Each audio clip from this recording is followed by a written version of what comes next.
Hola, soy Santiago Zapata del curso de estrés y pertenezco al grupo de las bacterias y el tema que me tocó a mí fue definición e historia de las bacterias. La definición de las bacterias es que son organismos procarióticos unicelulares que se encuentran en casi todas las partes de la Tierra y son vitales para los ecosistemas del planeta y algunas de las especies pueden vivir en condiciones realmente extremas. La temperatura y la presión atmosférica juegan un papel importante en esto. Acontecimientos históricos. Un antecedente histórico de las bacterias sería que la humanidad antes del siglo XVII no conocía qué eran las bacterias, pero sí sabían que causaban devastadores daños a los seres vivos y a los cuerpos, causando enfermedades como la reconocida peste negra, la tuberculosis e el cólera. En la parte inferior izquierda podemos ver una imagen de la peste negra, de la bacteria que causa esto mismo. En el centro, seguida de esta, de la tuberculosis y después de esta, la del cólera. El descubrimiento de Leeuwenhoek en el año 1683, Antonie Philips van Hoek descubrió las bacterias, pero él no las llamó bacterias, él las llamó animáculos. Las descubrió en un microscopio creado por él mismo. El nacimiento del nombre bacteria. La bacteria viene como la mayoría de nombres de la ciencia, que esta misma proviene del griego y que quiere decir bastoncito o bastoncitos, y fue introducida al lenguaje por el señor Christian Gottfried Heidenberg en el año 1828. Un acontecimiento también importante, podemos hablar del señor Robert Koch. Este hombre fue muy importante para el estudio de las bacterias, ya que demostró en el año 1876, demostró que la bacteria Bacillus anthracis causa el anthrax. Y en el año 1882 demostró que la bacteria Mycobacterium es causante de la tuberculosis. En el año 1883, la bacteria Vibrio cholerae demostró Robert Koch que es causante del cólera. Robert Koch nació en el año 1843 y falleció en el 1910, pero dejó un gran legado para el estudio de las bacterias. La gran adaptación de las bacterias se propagan y se han logrado adaptar a las diversas condiciones que el ambiente les depara en el planeta e inclusive fuera de él. Crecen en todos lados, aun en lugares radioactivos y también en lugares que carecen de oxígeno y de vitaminas, pero también se acostumbran a los suelos ricos en minerales y vitaminas, etcétera. Y bueno, esto sería todo. Buenas tardes, mi nombre es Kevin Núñez del grado 10.3. A mí me correspondió el tema clasificación y observación de las bacterias.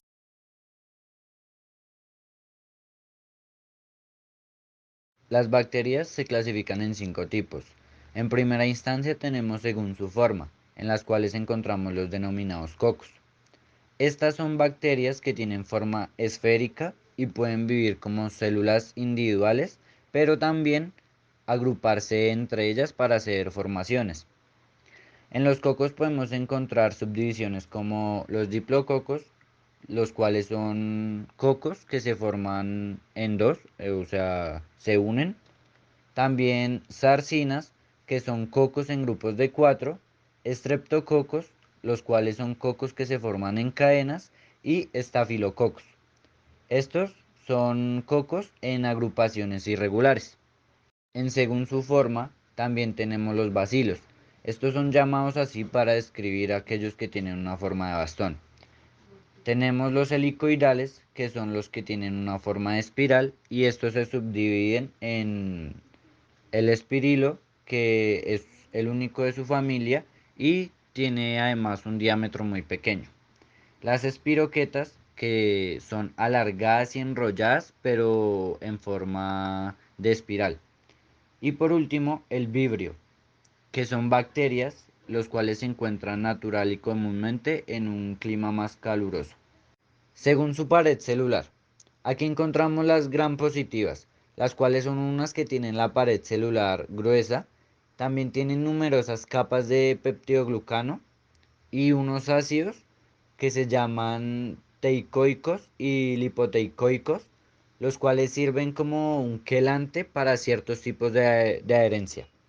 También encontramos las gram negativas, que a contrario de las otras, estas tienen una pared celular delgada y también una segunda membrana lipídica, que se le denomina externa, y estas no retienen el colorante, según su metabolismo. Esta básicamente se basa por su fuente de carbono. Aquí podemos encontrar las autótrofas, que son aquellas que obtienen el carbono a partir del dióxido de carbono del aire, y las heterótrofas, que son aquellas que obtienen el carbono pero a partir de compuestos orgánicos. También tenemos por su fuente de energía, las cuales se dividen en fotótrofas, que utilizan la luz como una fuente de energía y son fundamentales para la fotosíntesis y el ciclo de carbono. Y tenemos las quimiotrofas, que a diferencia de las otras, estas obtienen una energía mediante reacciones de oxidorreducción.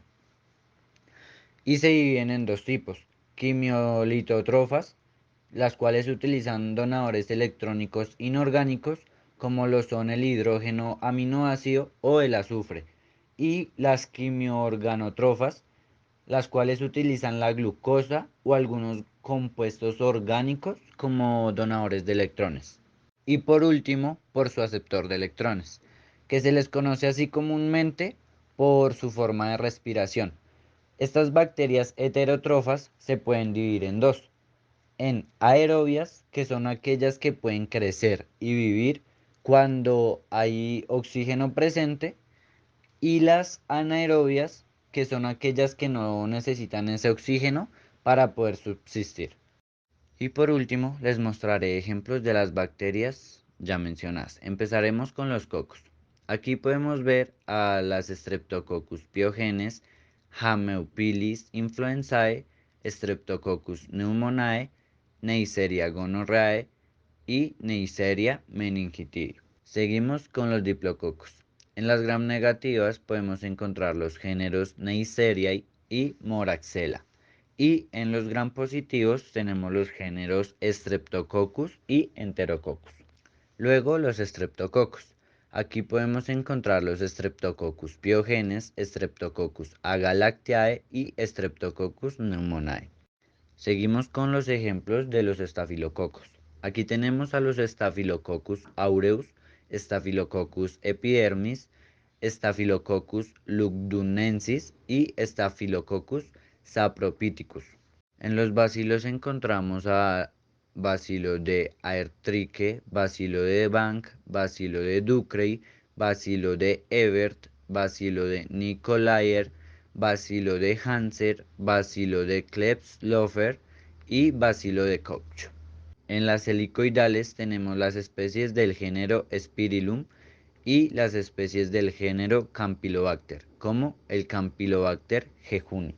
Seguimos con algunos ejemplos de las gram positivas: Staphylococcus aureus, Streptococcus pyrogenes, Streptococcus agalactiae, Streptococcus faecalis, Streptococcus pneumoniae y por último Streptococcus sanguis. Luego tenemos algunas de las gram negativas también, que son Neisseria meningitidis, Neisseria gonorrhoeae, Escherichia coli, Salmonella typhi, Salmonella enteritidis y Bordetella pertussis. En las autótrofas encontramos las bacterias incoloras de azufre, bacterias del nitrógeno, bacterias del hierro, bacterias del hidrógeno, cianobacterias, rodóficas y ochromonas. En las heterótrofas encontramos fotoheterótrofas, hidrogenomonas y quimioheterótrofas. Seguimos con las aerobias, en las cuales se encuentran los bacilos, las Mycobacterium tuberculosis, Nicordia, Lactobacillus, Pseudomonas, Staphylococcus facultativo y especies de Enterobacteriaceae. Y por último, las anaerobias, en las cuales podemos encontrar los bacteroides sp, Clostridium y Aenerobius facultativos. Bueno, buenas tardes, mi nombre es Edwin Esteban Cruz Rizales del grado 10.3, pertenezco al grupo de bacterias y el tema que a mí me correspondió fue reproducción, nutrición y respiración.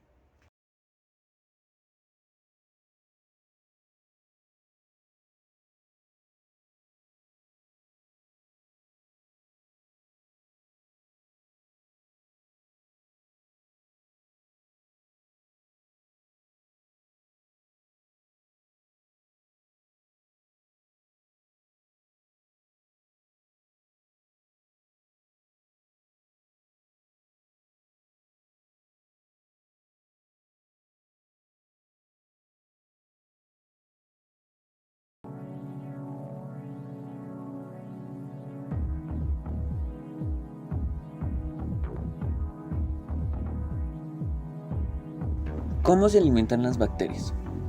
Una célula bacteriana tiene el mismo patrón químico que una célula de otro organismo. Por lo tanto, el agua es el principal conductor de sus nutrientes y la sustancia que permite su metabolismo para eliminar los productos de desecho. En la nutrición bacteriana hay dos tipos, la nutrición autótrofa y la nutrición heterótrofa. La nutrición autótrofa.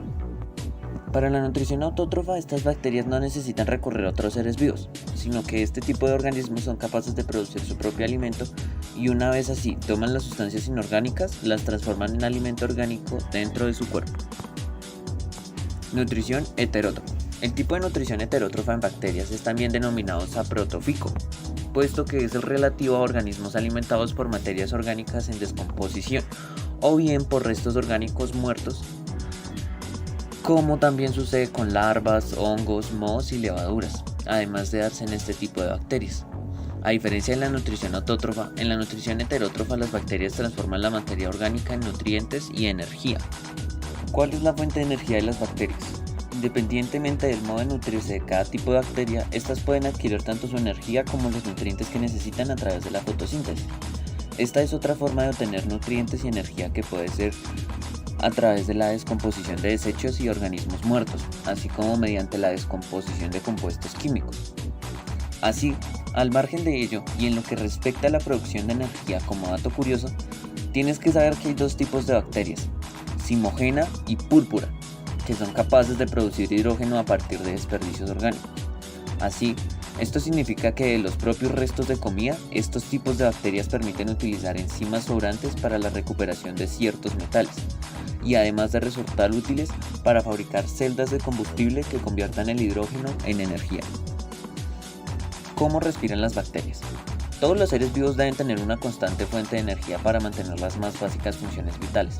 En algunos casos, esa energía viene directamente del sol a través de la fotosíntesis, en otros devorando otros seres vivientes, como plantas o animales. La energía también debe ser consumida y entonces es convertida en una forma adecuada como el adenosín trifosfato, conocido más como el ATP. Así, hay varios mecanismos para transformar la fuente de energía original en ATP. La forma más eficiente es a través de la respiración aeróbica, la cual requiere de oxígeno, y este método genera más ATP de la fuente.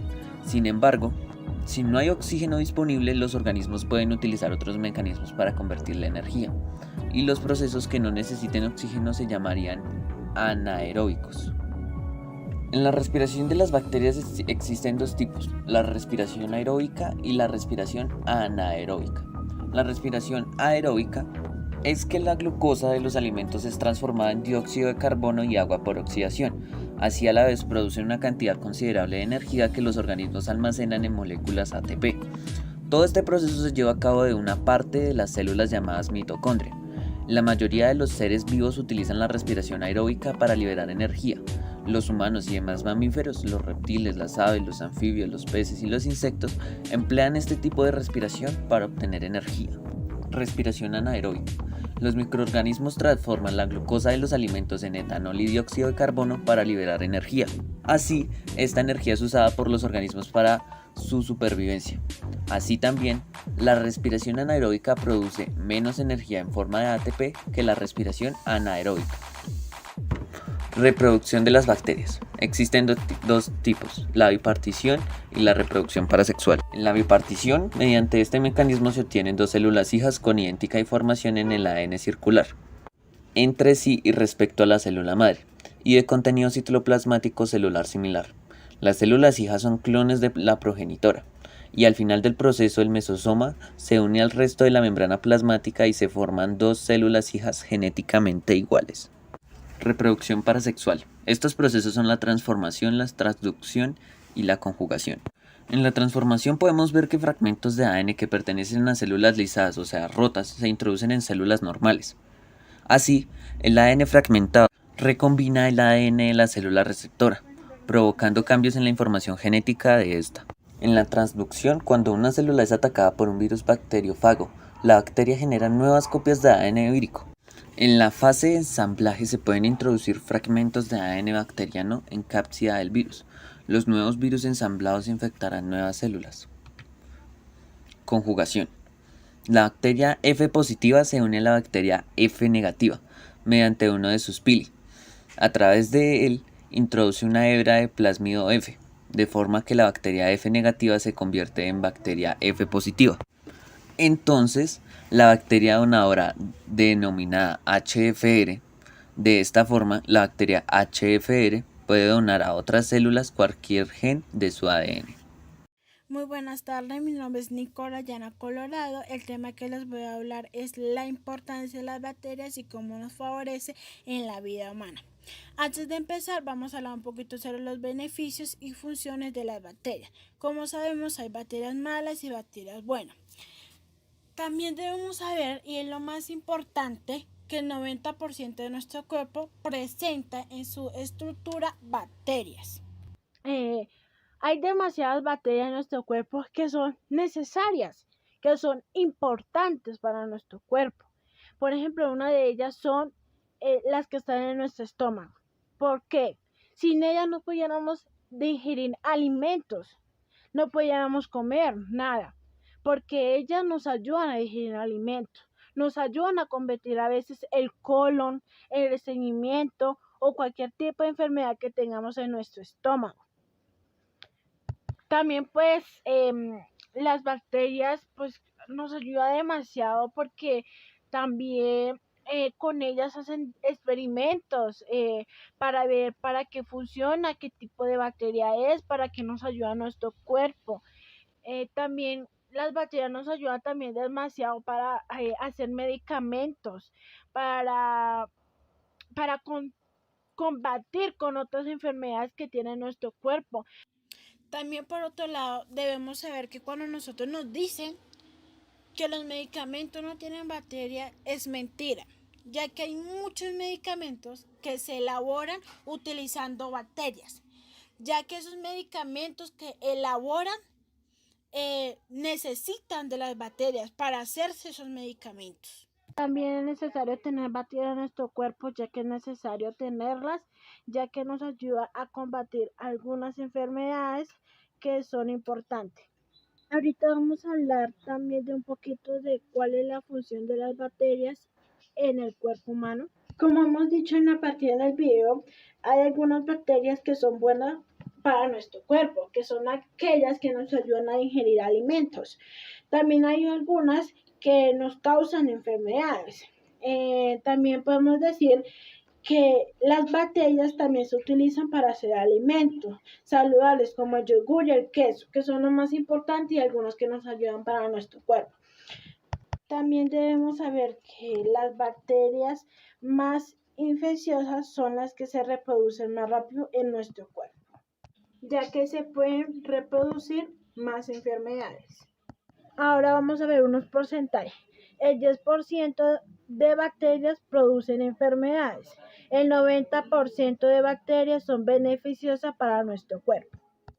También como vemos en el cuadro, en la tercera, estamos hablando un poquito también de Reino Moneda. Se dice que en el Reino Moneda por ahí salió un comunicado que había 12 millones de especies de que se formaba el Reino Moneda. Pero en el mundo se dice que hay 48 millones de especies o más purificadas.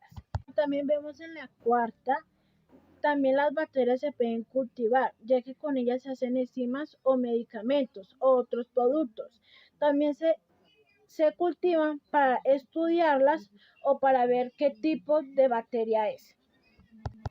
Ahora vamos a ver algunas bacterias que son importantes para nuestro cuerpo.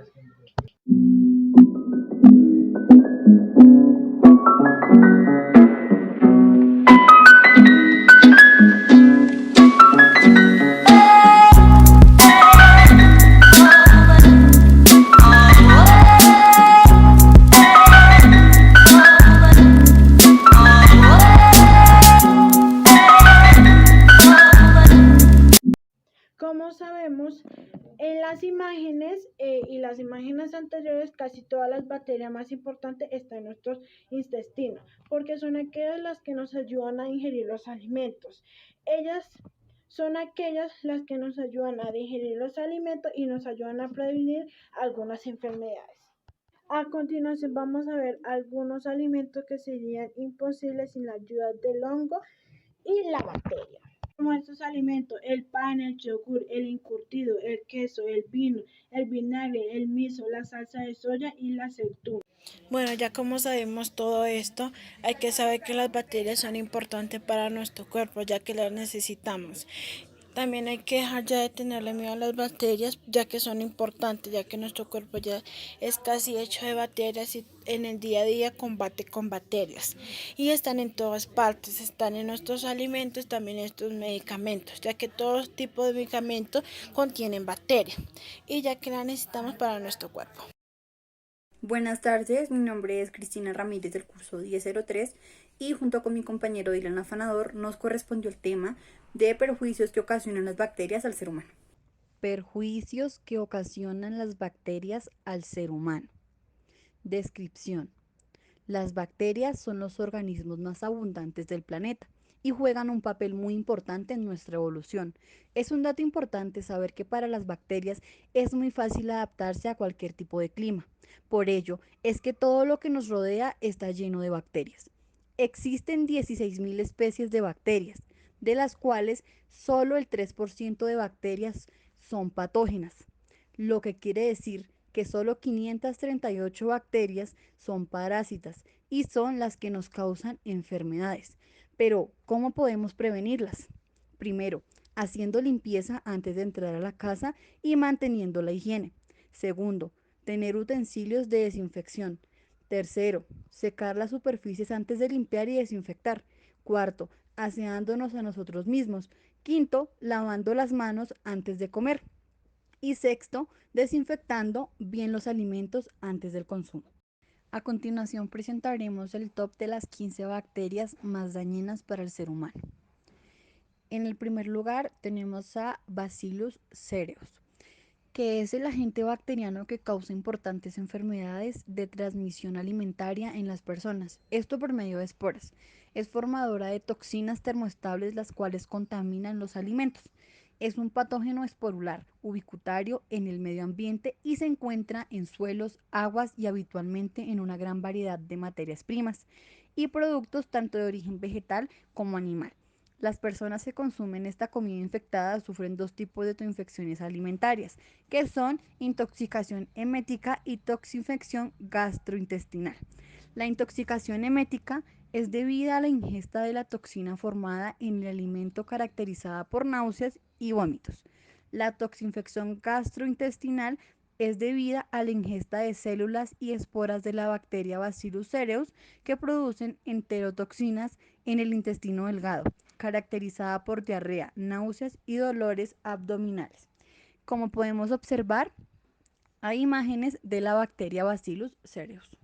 En segundo lugar, tenemos a Campylobacter o Campylobacteriosis. Es una enfermedad zoonosis, es decir, una enfermedad transmitida al ser humano por los animales o por productos de origen animal, también por el consumo de agua contaminada. Esta bacteria es la causa más frecuente de gastroenteritis en el mundo. Ocasiona de 5% a 14% de los casos de diarrea en todo el mundo, principalmente por la manipulación que se les da a los alimentos.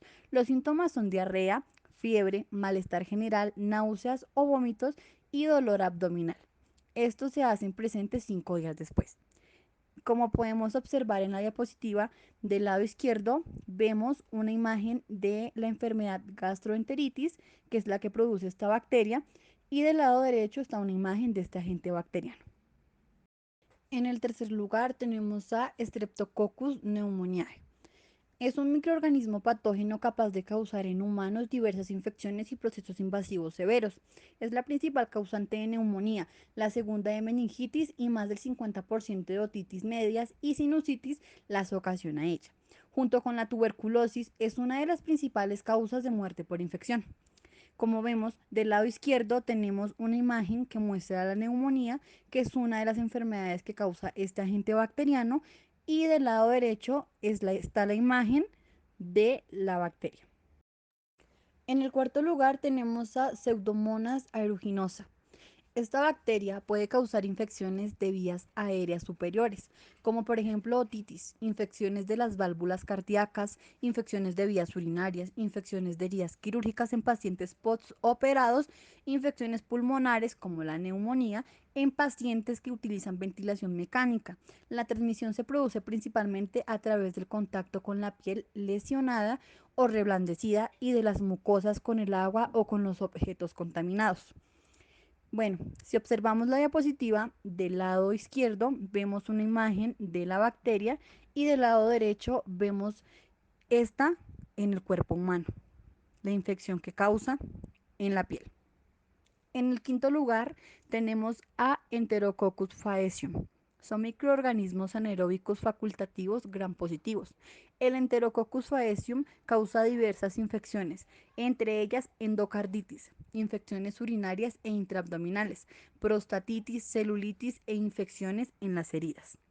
Puede ser comensal en el intestino humano. Generalmente se contagia por contacto directo con las manos, superficies ambientales o equipos médicos contaminados por las heces de personas infectadas. Como observamos en la diapositiva, del lado izquierdo está la imagen de este agente bacteriano y del lado derecho se encuentra la imagen de la endocarditis, que es una de las enfermedades que produce esta bacteria. En el sexto lugar tenemos a Neisseria gonorrhoeae. Es la causa de la gonorrea, una enfermedad de transmisión sexual que se presenta en los humanos. Las bacterias de la gonorrea casi siempre se transmiten de una persona a otra durante el contacto sexual, que incluye el sexo oral, anal o vaginal. En la diapositiva, en la parte izquierda, podemos observar una imagen de esta bacteria y en la parte derecha podemos notar los síntomas que sufren algunas personas que tienen gonorrea. Seguimos con la bacteria número 7, la Haemophilus influenzae. Son bacterias que viven en el tracto respiratorio superior y en general se transmiten por contacto estrecho con una persona infectada. Las partículas en el aire expulsadas cuando una persona infectada tose o estornuda pueden ser inhaladas por otra persona y provocarles una infección. Estas bacterias causan numerosas infecciones leves y graves, entre ellas la bacteremia, la meningitis, otitis media, celulitis y epiglotitis. Seguimos con la bacteria número 8, la Helicobacter pylori. La infección por Helicobacter pylori se produce cuando la bacteria infecta al estómago. Esto ocurre mayormente en la infancia. La infección por Helicobacter pylori es una causa frecuente en las úlceras pépticas, inflamación crónica, úlceras gástricas y en la parte superior del intestino. Esta se presenta en la saliva, las heces y la placa dental. El contagio por Helicobacter pylori puede producirse entre personas por contacto directo, el vómito o materia fecal, especialmente cuando la persona portadora no se lava bien las manos tras cada deposición. Seguimos con la bacteria número 9, la Acinetobacter baumannii. Es un cobacilo gram negativo que puede causar infecciones supervasivas en cualquier sistema de órganos. Estas bacterias son patógenos oportunistas en los pacientes hospitalizados, más que todo los que están en las UCI. La Acinetobacter baumannii puede causar una multitud de infecciones, incluyendo la neumonía, bacteremia, meningitis, infecciones del tracto urinario, peritonitis e infecciones de piel y tejidos vagal. Causa infecciones serias en los pulmones, la sangre e infecciones del cerebro. También causa infecciones en heridas. La mortalidad de tales infecciones es alta. Seguimos con la bacteria número 10, que es la Staphylococcus aureus. Es un estafilococo aureo. Dicha bacteria es una anaerobia facultativa gram positiva productora de coagulasa, catalasa, inmóvil y no esporulada que se encuentra ampliamente distribuida por todo el mundo. Se contagia a través del contacto de piel a piel o por tocar objetos contaminados. Seguimos con la número 11, que es Shigella. Es una bacteria altamente enteroinvasiva. Su hábitat es el colon y principal reservorio es el humano. Se transmite a través del contacto directo o indirecto de agua y alimentos contaminados con materia fecal de personas infectadas. Seguimos con la número 12, la Salmonella. Esta bacteria se produce ya conocida infección de la salmonela. Los síntomas van desde la fiebre, vómitos, diarrea al malestar estomacal. Esta bacteria afecta el aparato intestinal, generalmente vive en los intestinos de animales y humanos y se libera mediante las heces. Los humanos se infectan con mayor frecuencia mediante el agua o alimentos contaminados. Seguimos con la bacteria número 13, la Clostridium. Es un género de bacterias anaerobias, bacilos gram positivos, parásitas y saprófitas. Es una bacteria que puede causar diarrea e infecciones intestinales más serias, como la colitis. Seguimos con la bacteria número 14, vibriones. Son unas de las bacterias más frecuentes en las aguas de la superficie de todo el mundo. Son bacilos aerobios curvos y móviles que poseen un flagelo polar, producen cólera en el ser humano y son la causa de septicemia o enteritis. Seguimos con la bacteria número 15, Chronobacter sakazaki. Es un microbio que se encuentra de forma natural en el ambiente. Este tipo de microbio puede estar presente en alimentos secos, como la fórmula infantil en polvo, la leche en polvo, los tés de hierbas y almidones. Este microorganismo ha estado ligado a brotes de enteritis, en especial en los lactantes. La infección de esta bacteria es muy poco frecuente, pero podría ser grave en los bebés pequeños. Por lo general, comienza con fiebre y disminución del apetito, llanto, irritabilidad o apatía. Causa de diarrea y en algunas situaciones puede desarrollar baractemia, progresando a sepsis o meningitis.